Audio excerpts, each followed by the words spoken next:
Precisely, it is a desperate attempt niya to save face siguro para i-deflect yung mga issues.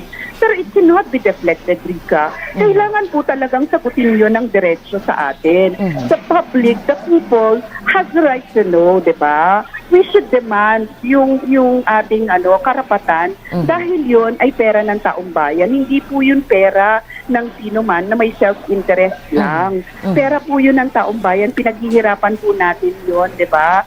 Kaya nga, very, very careful tayo yung mga kailangang issues na i-address ngayon, hindi ma-address kasi merong ganito, no? So, yun. Wow!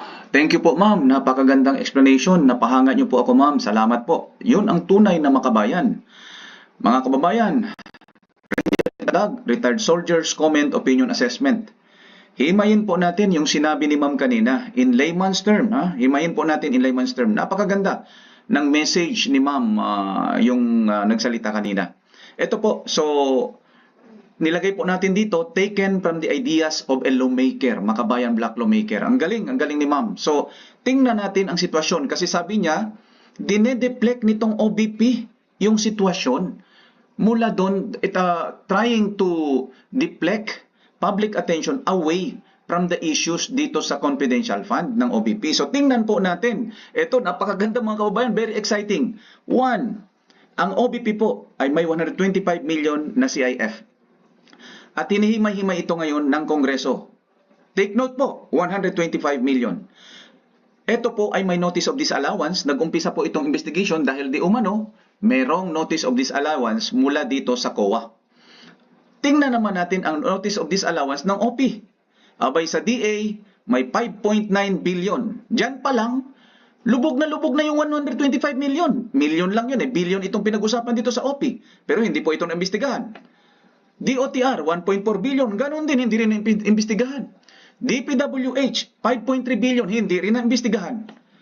Ang DSWD na 26 billion, yung para sa PI noon, hindi rin ito naimbestigahan, mga kababayan.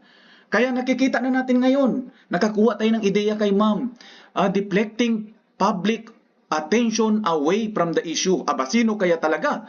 Ngayon, tingnan natin ang mismong house ni ma'am. Abay, ang NEP is 16.5 billion, yung GAA naging 28.6 billion. So may increase na 12 billion. Ma'am, mukhang papunta po sa inyo ito. Abay, ang tawag po dyan is meron dito 175 billion plus 26 billion insertions po kayo dyan, ma'am. Nako, ang ganda nito ngayon. So, sino kaya ang nagde-deflect ng public attention? Ito po, tingnan natin 125 billion. Okay? Mula sa OBP na may notice of disallowance. Sa OP, ang total is 38.6 billion. Hindi nyo po inimbestigahan.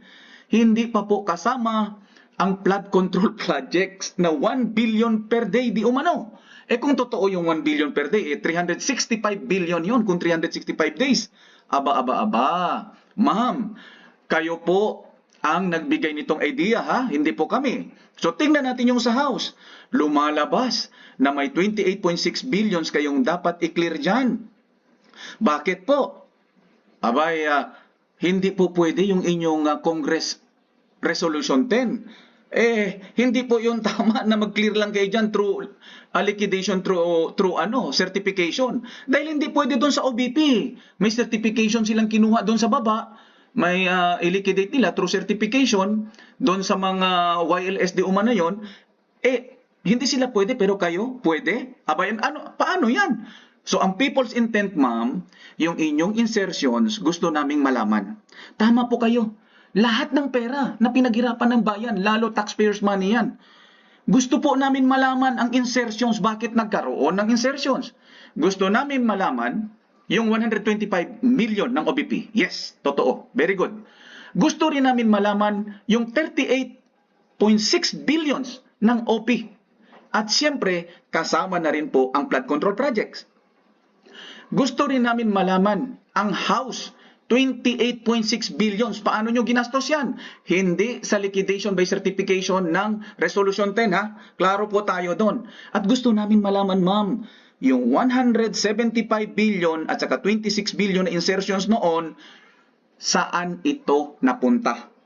Paano, bakit nagkaroon ng insertion? So gusto namin malaman, bakit may insertions?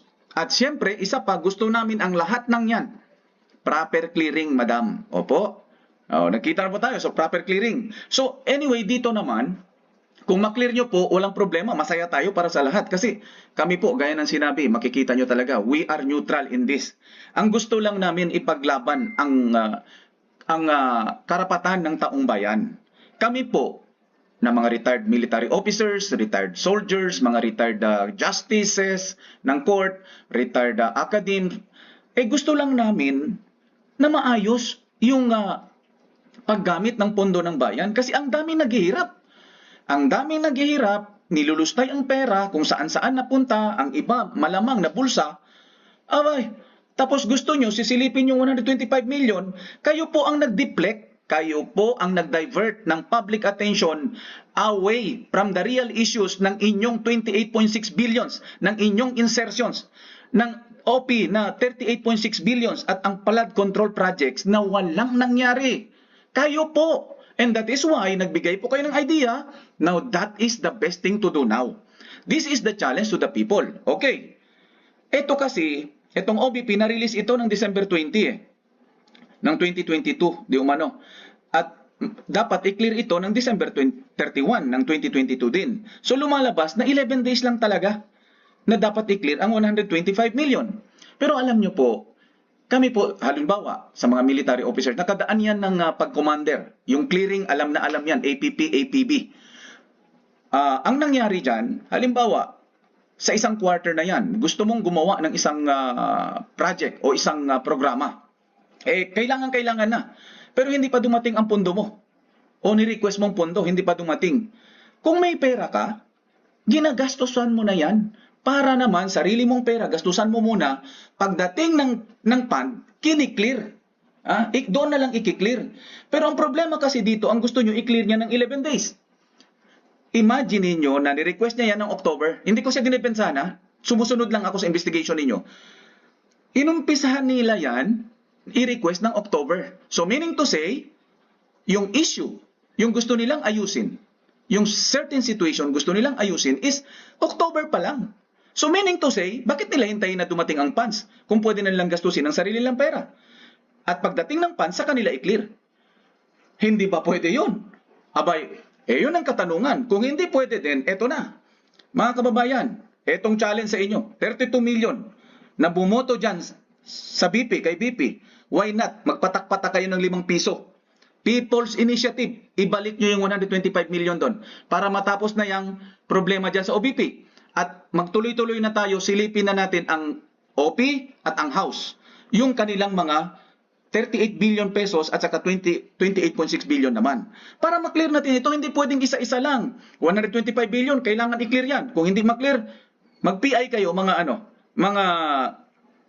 bumoto dyan sa BP. Tapos, i-clear natin ito. So, ganyan dapat. Hindi pwedeng isa lang, tapos mas malaki pa pala ang muta ninyo, tapos gusto nyong diinin yun doon. Dinadivert yung public attention away sa katotohanan na kayo ay may dapat na i-clear na 28.6 billion at ang OP ay 38.6 billion, hindi pa kasama ang flood control projects. Okay? Hindi pa kasama ang insertions dyan, ha? So, ito po. Nandito yung sinabi natin sa OP. Okay. Yan, o. Yung sa OP ay total of 12.6 billion notice of disallowance. Since yung 26 billion mamaya na insertions ay napunta from DSWD yun, mapunta rin naman yun dyan sa OP. So, titingnan natin. Ito po yung insertions. Kasi, paano naging insertions? Hindi po kasi yan kasama sa NEP. Ang National Expenditure Program, yun po yung idinaan sa tamang proseso ng batas. Ng inyong power of the purse na nag-aano kayo dyan, National Expenditure Program. Pero lumabas sa GAA, may increase. Anong tawag doon? Di ba insertion pa rin yon? So, tingnan natin ito. Bakit may insertion? Okay lang ba na may insertion? Baka naman. Mga kabayan, baka okay lang naman may insertions. So, ito sa aking bandang kaliwa, 26.7 billion. Para daw ito gamitin sa IX, AKAP, TUPAD, MAIP for the PI and other efforts ng idadaan dito di umano sa Office of the Speaker. Ito naman DPWH project ng 2024 din ito, nag-increase din ito ng 175 billion pesos. Billion po ang pinag-usapan, hindi million, billion. Kaya, sino ba talaga ang nagda-divert ng public attention away from the truth? Hello, madam. Siguro, ito, klarong-klaro po ito. Huwag na po tayong maglokohan. Niloloko nyo kami. Matagal na yan. Nagsasawa na kami dyan. And that is why, kailangan na naming lumabas at iklaro lahat. So, these are the insertions. Authorized ba kayo yan? Ito po. House of Representatives, increased by 12 billion.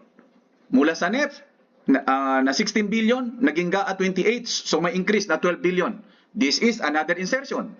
Now, tingnan natin, anong sabi ng Constitution? Dapat magkaroon kayo ng journal. Meron ba? SC declares BIDAP unconstitutional or BIDAP, insertions din yan, no? Your various insertions unrelated to the power of congressional oversight is deemed unconstitutional, meaning illegal. So gumagawa kayo dyan ng illegal. Paano yan? O eto yung 26 billion na insertions sa DPWH, eto naman, ang insertion, sa etong insertion dito, sa DSWD, yung 26.7 billion, eto naman sa DPWH na 175 billion. Hindi nga alam ni DPWH yan, ni Secretary, nabigla nga sila dyan.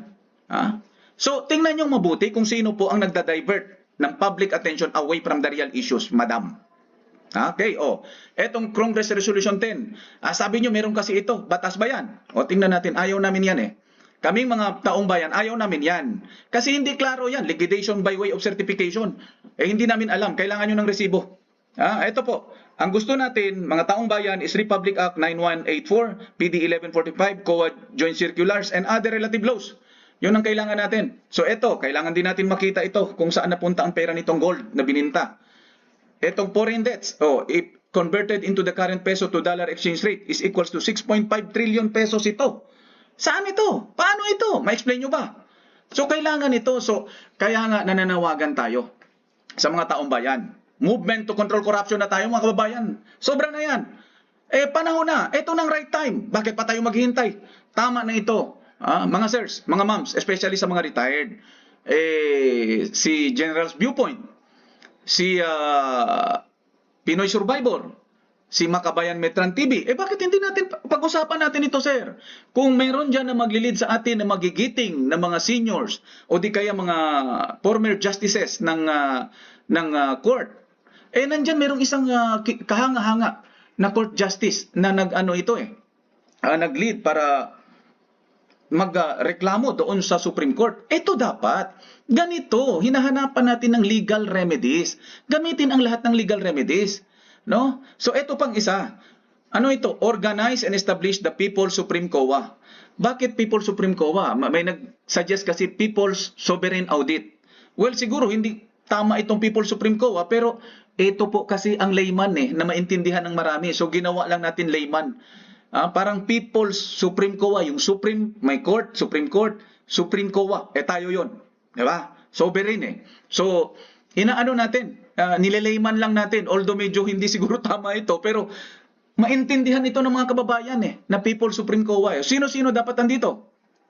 Concerned na mga retired, MUPs, court justices, employees, COA chiefs, employees, academs, mga teachers retired, etc.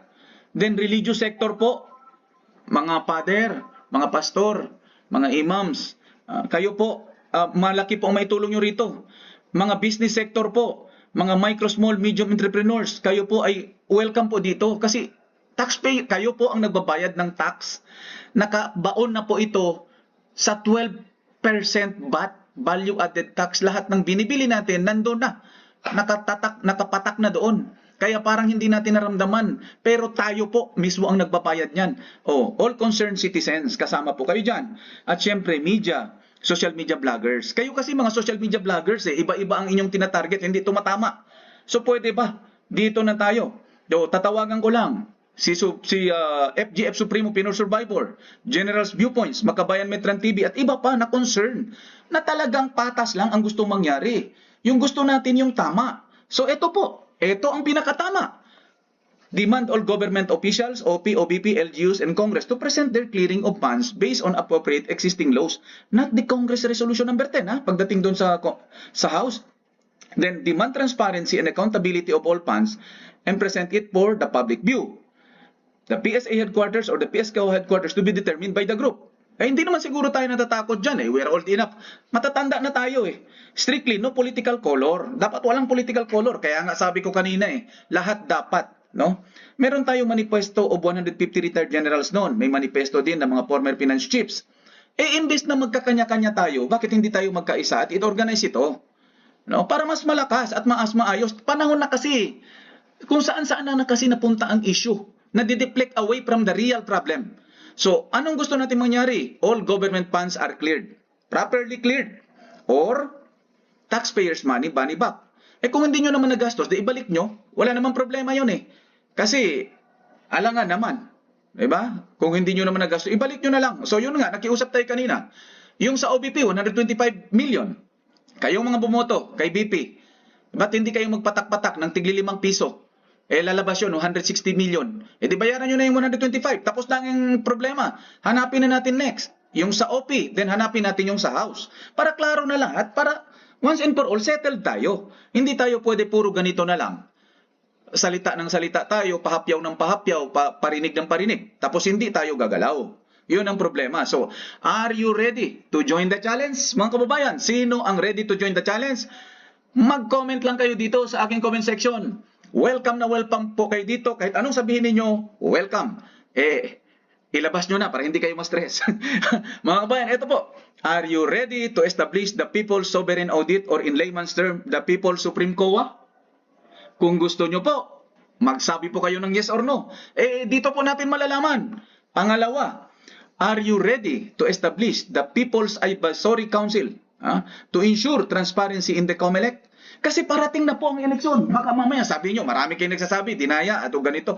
Wag naman. Di gagawa na tayo ng People's Advisory Council to ensure transparency in the COMELEC this coming election. Kasi lumalabas na sila lang nag-usap-usap doon sa NBank, yung mga komisyoner. Hindi natin alam. Tapos gagawa sila ng mga ruling. Dapat meron tayong mga members dyan ng People's Advisory Council. Tulad ng mga former justices, former generals, retired justices, retired academs, retired COA, kahit yung mga retired na mga attorney, kailangan natin mga lawyers. Kailangan natin mga lawyers. Hindi tayo pumipili basta ang gusto lang natin maayos ang ating bansa. Noon pa man, every now and then sinasabi natin, let us unite. Pero paano mag-unite? Kaya may gusto kayong gibain na maliit na 125 million, gigibain ninyo, samantalang sa inyo ang laki ng muta nyo. 38.6 billion. Ang isa naman 26 point something billion. No? Tapos hindi nyo i-clear na maayos. Tapos dito sa kabila, gusto nyo i-clear. You are the one diverting public attention away from the real problem, madam, mga sirs. So pasensya na po Hindi naman tayo galit dito. Sa atin lang, we want to emphasize this. Klaro-klaro lang ba? Kayo ang tunay na pusit madam, kayo ang tunay na pusit. Binibintangan nyo yung kabila na pusit, kayo po ang pusit Kasi kayo ang may malaking problema. So, mga kababayan, sa ngayon, hindi mo